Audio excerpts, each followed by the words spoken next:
if it weren't for the success we've been having online, we wouldn't be doing what we're doing. We're also moving away from not just playing here in Texas. Like recently, I just got an event.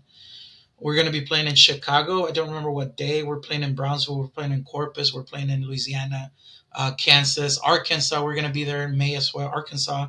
So yeah, it completely changed um, the band and everything. When we first started, when the videos first started getting viral, I didn't see that change immediately. This year, though, it feels like the numbers are really reflecting as far as like when we go play somewhere. So, like for instance, when we were in Dallas, I'll be honest with you, I wasn't expecting so many people to be there. This is Rob Ruckus. Hey, this is Kate Clover. Hey guys, it's Nick Collins here from The Effect and Better Strangers. Hi, my name is Madeline Rose. Hey, it's Ben McKelvey. It's Tim Howard here from Mike and the Mechanics. Hello, I'm Amanda Lehman. I'm Billy Harvey. What's going on, everybody? I'm Casey Sampson from the band Twist Stop. Hey, it's Tony from Fastball. Hello, everybody. My name is Isaiah Mitchell. Hey, guys, it's Matt here from the White Lakes. You're listening to Almost Famous Magazine. Come join us for this interview. Check it out, Almost Famous Magazine. Welcome back to The Hang, everybody, right here on Almost Famous Magazine's YouTube channel. Thank you so much for all of you who subscribe, like, put questions in the comments below, share this with your friends. All of that we appreciate. It really helps make a difference. So if you're new to the channel and you haven't subscribed, please do so. Ring that bell. Today, I'm so excited. I'll be honest with you. Today's guest is kind of by accident, and he doesn't even know it. Why? Because one day I was scrolling through Instagram, and suddenly I see this band doing, I think it was Taylor Swift, or maybe it was Plain White Tees, except they're not doing it like Taylor Swift or Plain White Tees would. It had this Tejano thing going on, and I'm like, wait a minute, that's really cool. That is super interesting to me, how they're like infusing this stuff. So today I'm hanging with Jaime Guevara. He's the lead vocalist, producer, and leader of the Houston, Texas-based band Easy Band, as you can see from his hat, who perform like a wide combination of Norteño music and top 40 English hits, you know, Hey There Delilah, Creep by Radiohead. They do some Adele, some Taylor Swift. They go back as far as like Creedence Clearwater Revival, the Beatles, and more. If you have not seen their videos or been to a live show, you have no idea what you're missing. They are amazing, especially when you witness what they do live. So we're going to get into the Easy Band today while we're hanging with Jaime. Jaime, welcome to the band, buddy. Welcome to the Hang, not the band. You're already in the band. Welcome to the Hang. Thank you, man. I appreciate it. Thank you for having me. Thank you. Absolutely. I'm super excited. I mean, I found you guys by accident. Just, you know, there in my Instagram stream, I'm like, I got to see more. I got to see more. I got to learn more. And that kind of led us to a path together. Yeah, that kind of usually happens with a lot of people. They see a video of us on TikTok or on Instagram, and then they kind of go into a hole, and they always say, man, then I spend an hour looking at your videos. Yeah, no, you've got what? Well over 500,000 followers on Instagram and what, about 100,000 or so subscribers on YouTube? Yeah, so we just literally hit 100,000 subs on YouTube a couple of weeks ago. On Instagram, we do somewhere around 563 probably, and on TikTok, we're like up in 850, I think. So my goal this year is to hit 1 million on TikTok, so hopefully we'll get there. Well, you never know. For everyone who's joining us today who doesn't know about Easy Band, that is your key to go subscribe, like, follow, all of that stuff. Go do it, and let's help them get to 1 million. You know, a lot of times when I do these conversations with people, we start kind of at the beginning of what was the moment that they had this musical thing happen, whether they found music or music found them. But your dad's a musician, so I'm going to make an assumption that, like, literally it's been since the day you were born. What is your musical story, and like what are those early thoughts that you remember being exposed to your dad's music? Well, my dad, when we used to live in Mexico when I turned 9 is when we moved here to the States, but before that we were in Mexico. So My dad used to do, and back in Mexico, this is like really, a lot of people used to do this back in the day. So get on the buses and sing in the buses. So my dad did that for pretty much up until I can't remember. So I always remember my dad getting home with this bajo sexto, his bajo sexto guitar. And as far as I can remember, I can hear him sing and playing, but I didn't really have that much of an interest in music up until we moved to the States. And this is really, when we were in the States is really when it caught my eye. But back when we were home in Mexico, I knew my dad's song and I understood it, but I never really had an interest in it, which is kind of weird now that I think about that. So what was it about moving to the States that sparked that in you? Oh man, I think when we were in Mexico, my dad used to play by himself and another guy with the accordion on the buses. I never actually saw him play. When we moved to the States, my uncle was here. He played accordion, and I had another uncle that played drums. So they got together and they started playing 15s and weddings and whatnot. And I think that's when I really got exposed to like actual a band playing, right? And I think that's where it caught my eye. I think that makes sense. Yeah. So what was that beginning like for you, right? Like, did you just gravitate toward what they were playing? By then, had you been influenced by any other genres? What were those first steps like?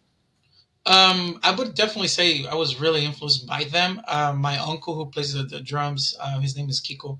He would play, and I would just go to the events, and I would help them with speakers, with cables and whatnot. And I'll sit once everything was set up and they were playing, I would sit on the side of the stage and just watch my uncle play drums. And that's kind of how I was like, I really like drums. So my instrument, my favorite instrument, it will probably be the drums, and that's what what really caught my eye. And yeah, I remember sitting on the side of the stage and seeing my uncle play. Yeah. So what kind of transformations did that band go through to start to help you, right, in your musical growth? Like, did you go from being on the side of the stage to starting to play with them? Did you take to it like a fish in water? What was that evolution like? So as I guess as time progressed, my uncle couldn't play the accordion anymore, and my brother, who was in the band at the moment, he was playing accordion as well. So he grabbed the accordion, and I think the guy that was playing the bass decided to leave the band, and my dad. I don't know how we got to that point, but I started playing the bass, and then I just kind of joined the band, and I started playing the bass, and then eventually my uncle left the drums, and we got another guy to play the drums, and then I'm sorry, we got another guy to play the bass, and I jumped on the drums because I wanted to play the drums because that was the instrument that I really liked. And then eventually I got to the front of the band one way or another, and now I'm singing. So yeah, I slowly went through all the positions in the band and then moved up. So you accidentally became the front man. Yeah, so I got to a point where I was like probably like 16 or 17, and I told my dad, I was like, I would really like to be in the front singing. I really want to be in the front.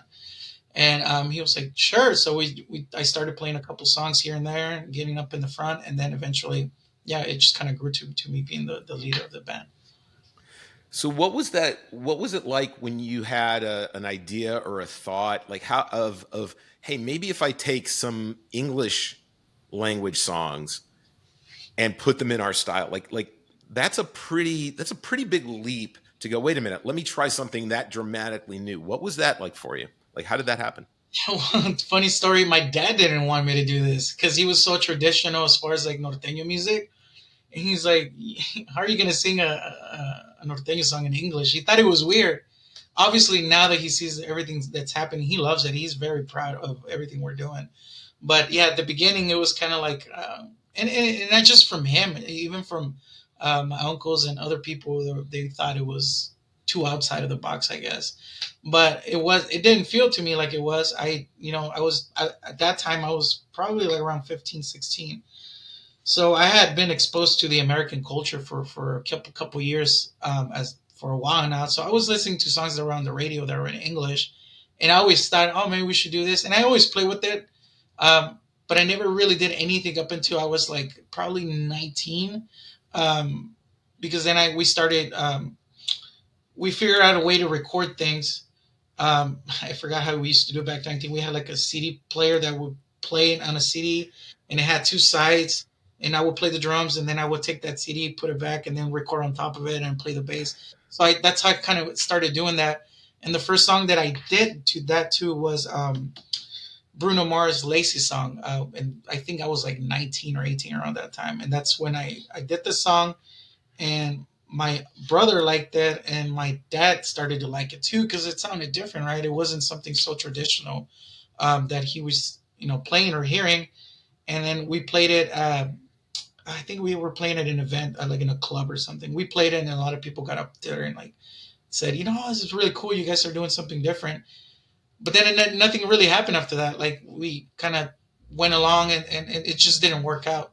And then I think during the pandemic, if I'm not mistaken, I can't really remember. I think it was 2021.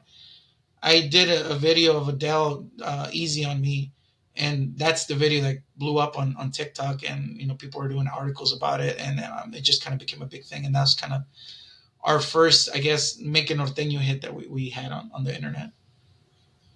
No, what did you just call it? America Norteño? Make a Norteño. Oh, okay. Yeah, that's the name of our albums. We have Make a Norteño Volume 1, Volume 2, and Volume 3. Yeah. Ah, okay. All right, cool. So like you've got this runaway unexpected success, and now you realize, okay, there's something to this. How did you decide, okay, what's next?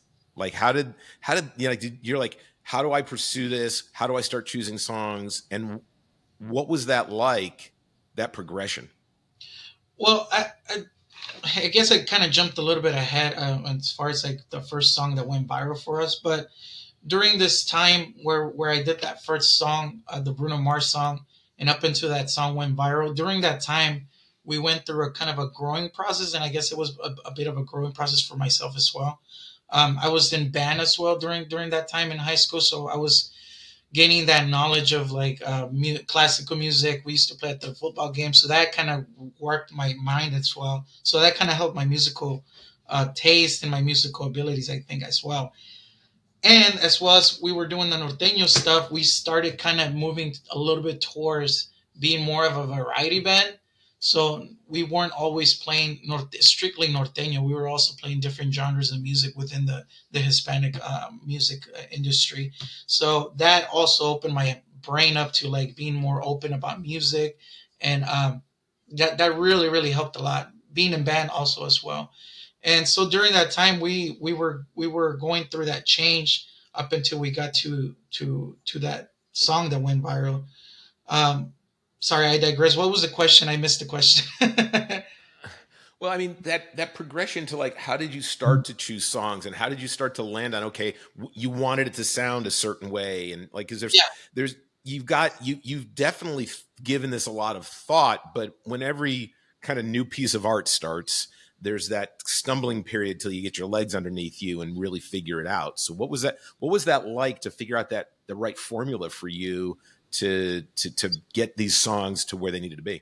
So that's where I was going. So yeah, I went through that period of like understanding music and being a better musician. And then up until I got to that point, to be honest with you, it wasn't something that I had in my mind that I was going to be doing. It was just, I did that video, the Adele "Easy on Me" video, just for fun, honestly. At that point, I had been doing music, not for a long time, but for quite a few years, because I started when I was 9. Up until that point, I was getting pretty close to being 30. So I didn't, or was 30, I don't remember anymore. But it was at that point where I was just doing it for fun. I wasn't like, I'm going to do this song and I'm going to go viral. And that wasn't in my mind at all. So I just did the song for fun because it was something I could play, the Norteño side. And then obviously I always love American music as well. Put them together for fun, and then it blew up. And then after that is when I was like, okay, so we got something here. Like, people are starting to enjoy it. And I remember the band, because I spoke to the band after the video went viral, and I said, guys, we need to go into the studio and actually learn this song, because if we're playing live somewhere out there and somebody's like, hey, can we play "Easy on Me"? And there's like, because I did the song by myself, so I wanted to make sure that the band knew the song, because in case we were out there playing and somebody went up there, hey, can you guys play the Adele song? And be like, we can't play it. It's like, you guys did the song, right? So at that point, I spoke to the guys and I said, first, we need to learn this song and really learn it well. And then I said, and we're probably going to continue to do this. As far as like learning, understanding what songs I wanted to do or whatnot, I just kind of went with, at the beginning, I kind of went with what I thought would work. And then slowly I also started taking some suggestions from comments on TikTok and on Instagram of people that were like, oh, I wonder how this ACD song would sound like, which is a band that I haven't covered, which I want to do soon. And so people were just giving us suggestions, and I would just take them at the Norteño flavor that I somehow have in me, and create a song. And that's kind of how I choose the songs now. Yeah, I was kind of curious, like, you've really looked at a diverse swath. I mean, recently, I think in the last day or so, I saw one of my favorite bands, Living Colors, Cult of Personality. But then you run the gambit from, making songs for the Swifties to taking, heavy metal and things like that. I mean, how are you I think pulling? that also comes back to me being in the band, becoming a variety band. That's where I was really open to music. So like we were playing a song that was a bachata song. We will play a Bruno Mars song. We will play a YMCA. We will play whatever. We will play, I don't know, Red Hot Chili Peppers. So my mind really blew up as far as like, oh, I can play this, I can play that, and I loved playing it, right? And a lot of the music was music that I really liked. So that I think that helped a lot. That period of us playing the variety band type of thing, that opened my mind to like, I can do a 70s songs, I can do a metal song, I can do, so that helped a lot in as far as like choosing songs and what genres, and being really open to just doing whatever song that I felt would sound good in Norteño. Now, I'm curious, what's the creative process that you've put into play to transform the songs, right? Like you said, you started out doing it yourself. Do you have the band involved in it now, or is it still just you kind of taking the creative direction? Like, what is that like when you say, okay, I'm going to take somebody's song and I want to get it over to this Norteño style? What pieces are you going to keep? What are you going to take out? What are you going to change? What are you going to spice up? Like, what's that like for you in that creative process? For the most part, it's me creating the music, but I do at some point. Sometimes the guys will have enough time to where they're at the studio, and I would still I still act as I guess the producer, and I get kind of tell them, this is the map that I have in my head. However we get there, you guys decide. So if you guys want to add something there, you let me know, and I'll be like, okay, I like that. Okay, I don't like that. So I kind of, if I'm with them, I'll guide them to where I want to get there. How we get there is it's a different story. I'll let them be as creative as possible. But for the most part, it's just me doing the music. A lot of the videos is just me. So basically, I just get into the studio. I look at the song and I decide what rhythm I'm gonna do the song first, right? So within Norteño music, you got guapangos, you got cumbias, you got norteñas, you got balsayas. There's like boleros. There's different types of rhythms within Norteño music. So I decide, okay, so I'm gonna do this in a cumbia version, and I get into the studio and I sit down on the drums and I play the song, and I decide I start playing on top of it the way I feel like I should be doing it, right? So I'll do the drums. I'll spend about, I don't know, 45 minutes trying to figure out what I'm going to do. And then I record it. So I'd spend another 45 minutes probably recording it, trying to get it to where I want it. And then I build up from there. So I'll grab the bass, I'll record the bass. Then I'll grab the bajo sexto, I'll fill in with the bajo sexto and then the accordion. And I try as much as I can. I try to keep certain things from the song as far as like melodies and stuff like that into my version, so that it doesn't feel like it's completely new. It does feel new, but it's not completely new because you still hear that melody, right?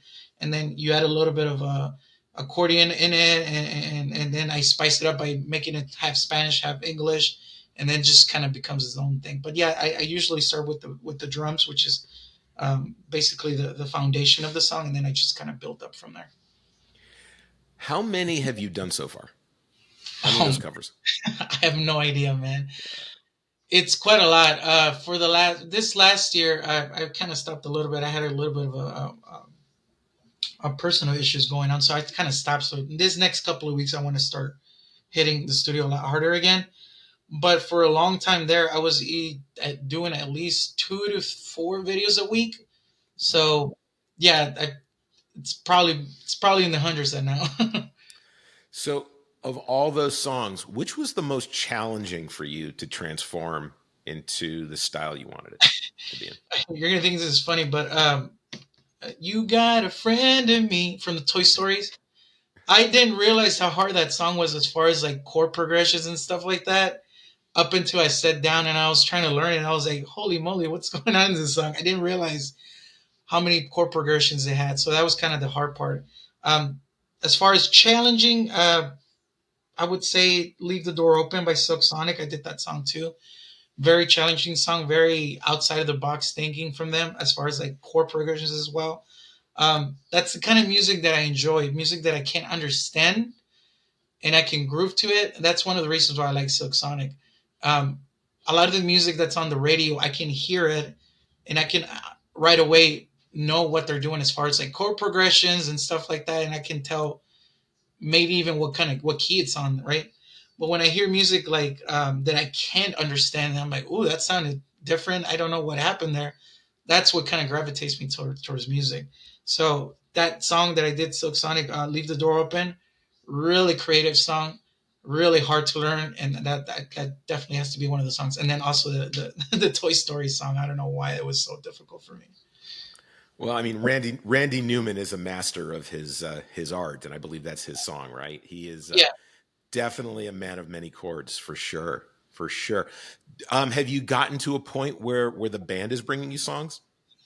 Yeah, sometimes they'll especially with Johnny the guitarist and the drummer Rigo, they have a little more time to go to the studio, so we'll take a day out of the week and they'll go and they'll just say, "Hey, we got this song. We would love to do this." I was like, "Okay, well, I'll hear it, and then once we get together, we'll work on it." But yeah, they'll sometimes as well bring songs to the table. Yeah. Mhm. So, you is there a song that you've done that you've heard from the original artist?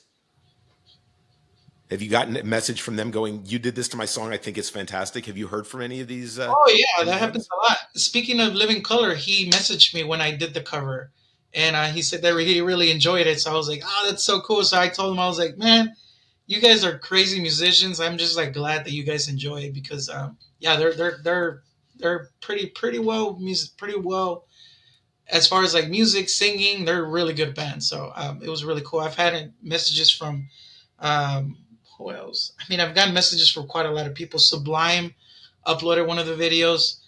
Recently, Anderson Paak from Still Sonic was in Coachella playing one of my. He was having like a DJ set and he was playing one of the mixes there, and so I had a lot of people tag me on that. So that was really cool. We've had I think the guitars from The Cure, somebody from Blink 182.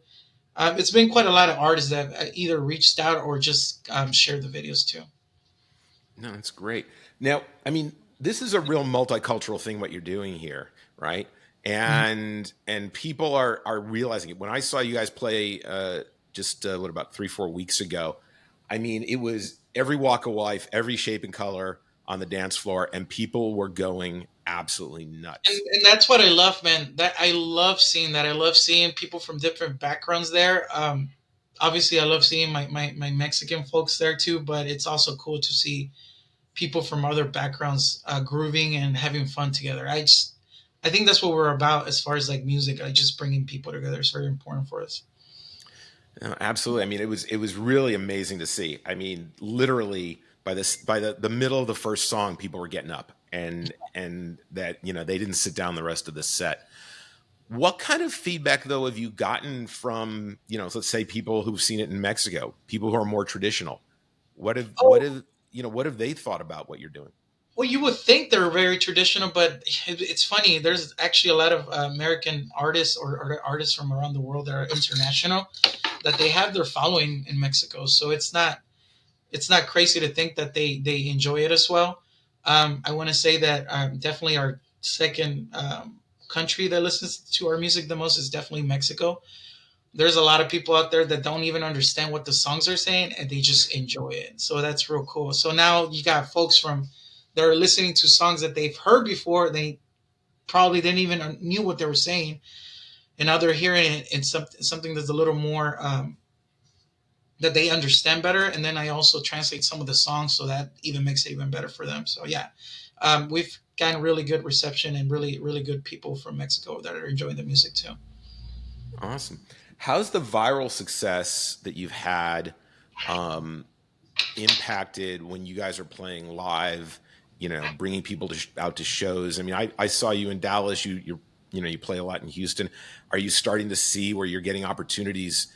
Outside of Texas and audiences who are like, I've got to come see this. Like, what is the online stuff done for your performances? Oh man, it's completely changed it. If it weren't for the success we've been having online, we wouldn't be doing what we're doing. We're also moving away from not just playing here in Texas. Like recently, I just got an event. We're going to be playing in Chicago. I don't remember what day. We're playing in Brownsville. We're playing in Corpus. We're playing in Louisiana, Kansas, Arkansas. We're going to be there in May as well, Arkansas. So yeah, it completely changed the band and everything. When we first started, when the videos first started getting viral, I didn't see that change immediately. This year, though, it feels like the numbers are really reflecting as far as like when we go play somewhere. So, like for instance, when we were in Dallas, I'll be honest with you, I wasn't expecting so many people to be there because we're barely starting to get to that point where we go somewhere and there's actually a lot of people there for us. It went slowly, but I feel like now if it's there. Like if we go up and show up in Dallas or somewhere else, I feel like there's people are going to be showing up to go see us. And it's also real cool when we get people that travel really far to go see us. Last Saturday, I think it was last Saturday, we were here playing in Houston, and we had a girl that literally drove from, I think, LA. She got in a plane and she came to see us. And there was somebody else from Utah, another fan that I was talking to through Messenger, and she didn't tell me she was gonna go, and then she showed up, and I was like, "Oh my god, you're here!" Like that was so nuts. And I think she was from Utah, so we've had those instances too where people are like literally traveling to go see us. That just makes us really happy. Oh, that's awesome. Tell me about the band, this group that you've put together. Obviously, they're receptive to your ideas and what you're doing. What are each of them? Let's walk through everybody in the band, give them a bit of a shout out, and kind of talk about what they bring to make these songs that you're doing even more robust. Yeah. So the thing is, and again, I keep coming back to us being a variety band. That helped me as well as the other bands. So like Rigo, he has more of the drummer. He has more of a rock background as far as his taste, but he also played with his dad and his uncles, the Mexican side as well. So he grew up with both of them as well. Johnny, the guitarist, same thing. He plays the electric guitar, so we try to incorporate the guitar as much as we can in our music. Dulce, the singer, the female singer, we went to school together. We graduated the same year. Her sister, we used to sing in the Cinco de Mayo shows, and that's how I met her. And obviously, I used to do the Cinco de Mayo shows too as well when we were younger, and that's where I met her. My brother's has kind of had the same upbringing as me, so he's very open to music as well. Who am I missing? Lalo, he plays the keyboards and the bass. He's been in the band since I was like 14 or something. And he's been in the band for a long time. And he's also very open to music. And so he enjoys what we do because of that. What am I missing? Jesse, he just joined the band a couple years ago, like 2 years ago.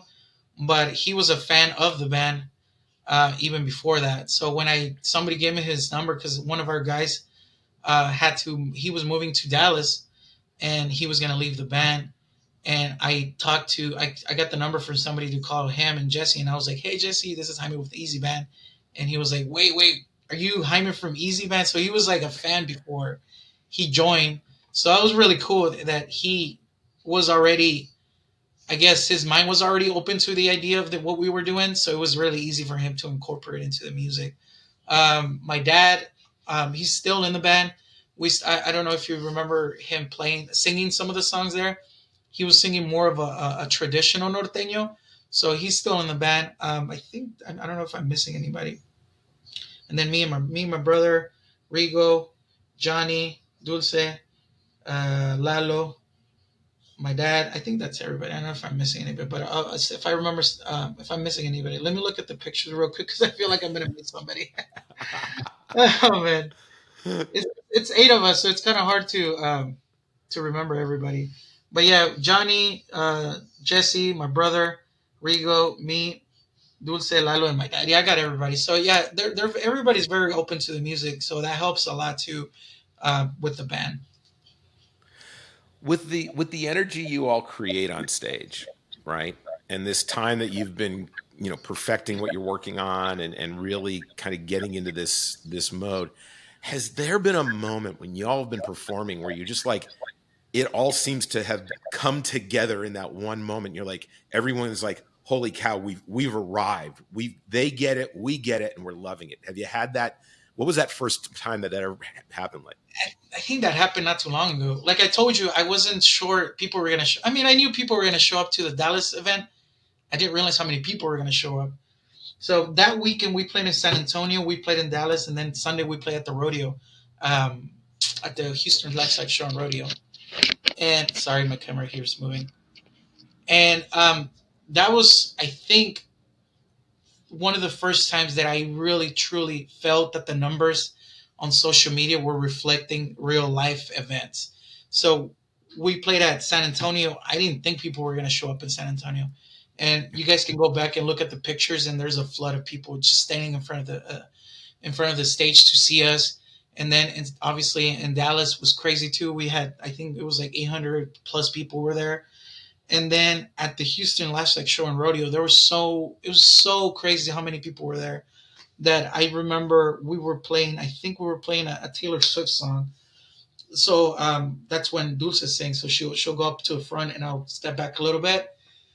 And she was standing there, and I was just seeing the flood of people there, and I saw the lights hitting her, and I was seeing the back of her head, and the lights were, and like it just looked beautiful, and I thought, this is what I was meant to be doing. And I told the guys too, I was like, that's the moment that I was like, I feel like this is what we're meant to do. Nice. That's got to be a great feeling to kind of have that arrival and everything click into place. So I'm excited for you. Thank you.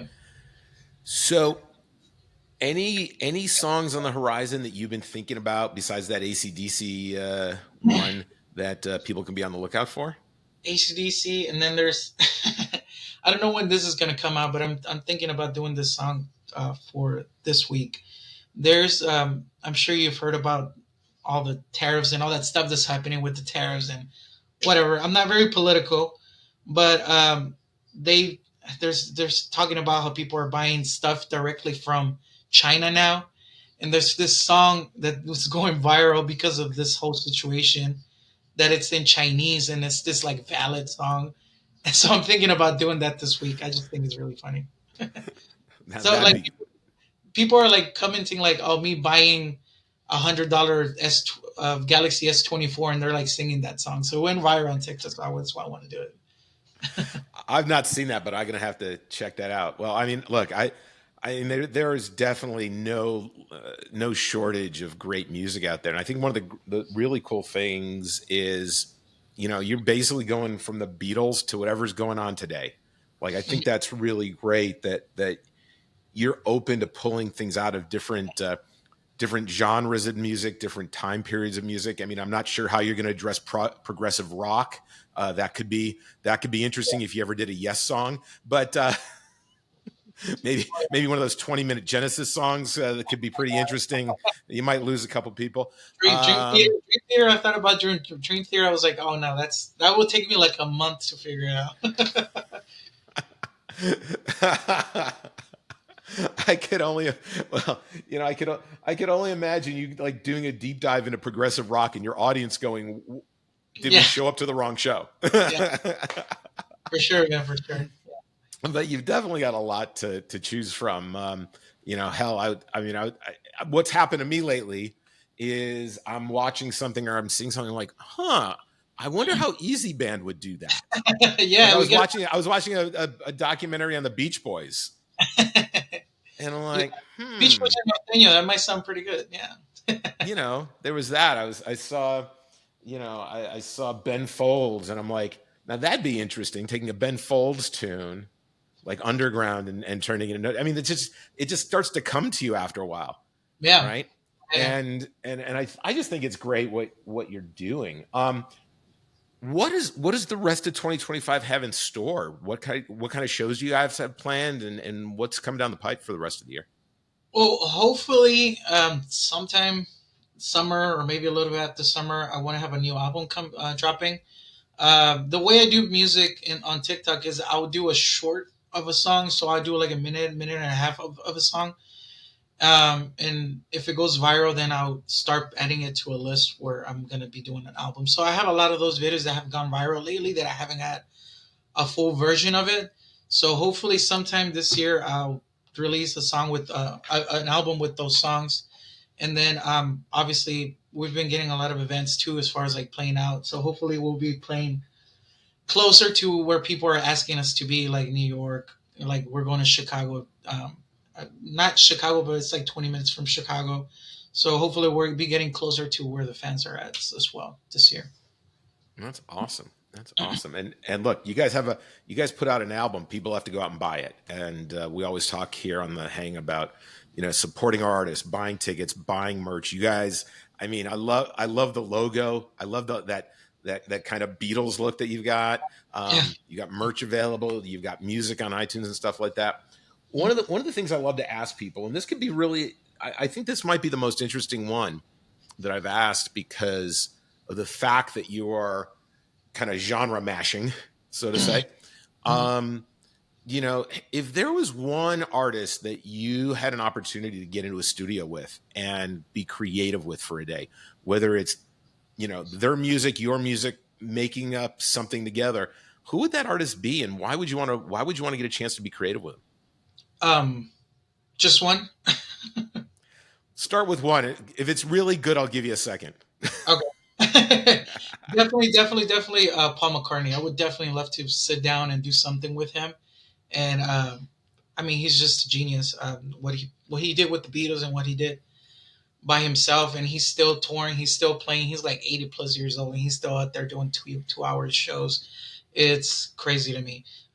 So yeah, definitely if I could do something with somebody famous like that, it would definitely be Paul McCartney. All right. He's a good one. Do you have a second? Bruno Mars. If it's something a little bit more modern, probably Bruno Mars as well. That guy is the whole package. He's a great dancer, a great producer, a great singer. I've been to a couple of his shows, and he knocks it out of the park every single time. It's even better than the CDs. He's a really well-rounded artist. Awesome. So again, we're all about supporting artists. If you want to see Easy Band and they're not performing near you, you have to be telling people about them. If you want to see Easy Band and perform, you got to buy a ticket. If you want to hear Easy Band, while you can watch the clips that they've got on their social media, support the band, go out, buy their music. There's going to be links below in the comments, and we're definitely going to keep on track with what's going on because that album comes out, and I can already tell you it's gonna be huge. It's gonna be huge, especially when you do that 24-minute Dream Theater is one side. I think that's gonna really knock it out of the park. Yeah. One of the things we do like to do though is share music. I think it's important, right, that we share. Like we're sitting down having a beer, going, "Oh my God, I heard this and I'm listening to it. I can't get enough of it. I want to share it with a friend." Who are 2 or 3 artists kind of outside of just the covers that you're doing, right? That you're really enjoying listening to, and what do you like about them that if you were sitting down with your friends, you'd be telling them about? There's this band that my wife, actually, I know this band because of my wife. We recently went to see them, I think like 2 weeks ago. It's Shannon and the Clams. I don't know if you ever heard of them. They have this oldish sounding sound, kind of like 60ish, but newer. I really enjoy their music. So we went to see them 2 weeks ago, if I'm not mistaken. So they're really cool. I really enjoy it. And I don't think a lot of people know about them. And then the opening band that was with them, I think they're called Being Death, if I'm not mistaken. They were also really fun to hear when we were there. So those two bands I've really enjoyed lately. And Shannon and the Clamps, obviously I've enjoyed it because of my wife, but I've also followed Being Death, and they're pretty cool as well. And then lately, I've always been an America fan, but lately I've been finding myself just wanting to listen to them like all day. So I'll go in the shower, I have my speaker, and I'll play America. I'm in the car, I'm running or something, and I'm listening to them. I really enjoy their music. So is Easy Band going to be doing, let's say, A Horse with No Name? Oh, that'd be awesome, man. That'd be really cool. It's not definitely not out of the question. How much influence does your wife have over songs you're doing? Does she get her tunes in every now and then that Oh, she likes? yeah, she's actually a big reason why I like the Beatles. We when we got together, oh man, we've been together for 10 years now. It sounds crazy to say that, but when I got together with her and we got together, we lived together, we got an apartment together, and she will play her music. So she'll play something from Spotify. Sorry, my phone's ringing. She'll play something from Spotify and her playlist, and she'll have Beatles songs sprinkled in there. And then I would be like, oh, I like that song, so I would add it to my playlist. And then the next day, oh, I like that song too. Eventually, I realized that I was a Beatles fan because of her, and it slowly started. She helped a lot too, in like opening my mind up to music from the '70s and '60s. But yeah, definitely, she had a big impact on. Like, obviously, I knew who the Beatles were, but I never sat down and listened to their music the way I should have, and I think the way any musician should do, and understand their what they were for music and music industry, and just as a whole, the everything that they were. And so she's really had a really big impact on what I listen to and what I want to do, what I want to cover. I did Papa Roach song because she was like, you should definitely do this song, and I was like, I don't know if I should do it. She was like, you gotta do it. So I was like, okay, I'm gonna listen to you. So I did it, and it went viral on TikTok and on Instagram. So that's one of the songs that are probably gonna be in the album this year. So yeah, she's definitely been a big influence on me. That's awesome. Well, yeah, you can't go wrong with the Beatles. I mean, if I remember correctly, because you guys pack a lot of songs into your set. I mean, Yeah. keeping track of what's been played is not the easiest if you're trying to notate them all. But I think, would you guys start with "Tomorrow Never Knows" by the Beatles? Yeah, so our intro, it was our intro for before we start the set. I had this in my head. I was like, we should do this as an intro. Brought it to the guys. They were like, oh, this is just pretty cool. They never heard the song, so now they get exposed to that song too, right? And yeah, that was one of my ideas. I that's one of my favorite songs from the Beatles. Oh, mine too. I mean, I've got a bunch of different people who have done covers of it, and I mean, if you've ever heard Phil Collins' version of it, I mean, he just takes it to a whole another level, and that is probably hands down. If I had to pick one Beatles song that was my absolute favorite, it's "Tomorrow Never Knows." Yeah, it's different. It's even though they're not using many chords, they make the song sound interesting, which is really hard to do. Yeah, no, they gave it a unique sound.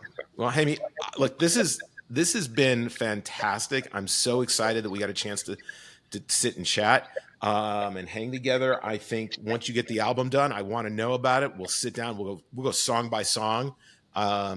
I think you guys have got a huge future ahead of you. I really love what you're doing, and thank you for doing it, because you're at a time when a lot of music that's being created can be considered somewhat homogenous, right? A little vanilla. You guys are adding color and tone to music and giving people a reason to listen to things that they in a new way. And I think that's a really great thing that you're giving to your fans.